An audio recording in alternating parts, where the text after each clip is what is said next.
जरांगे यांनी जी आज भूमिका घेतलेली आहे आणि जी ठाम भूमिका घेतलेली जी आहे त्याबद्दल आम्ही सिंधुदुर्गवासियांतर्फे मनोज जरांगे पाटील यांचे आभार व्यक्त करतो।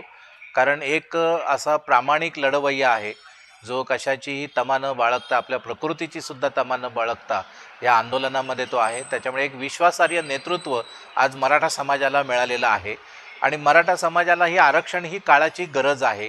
अनेक मराठा तरुण जे आहेत ते शिक्षित झालेले आहेत परंतु त्यांना नोकऱ्या मिळत नाही आहेत।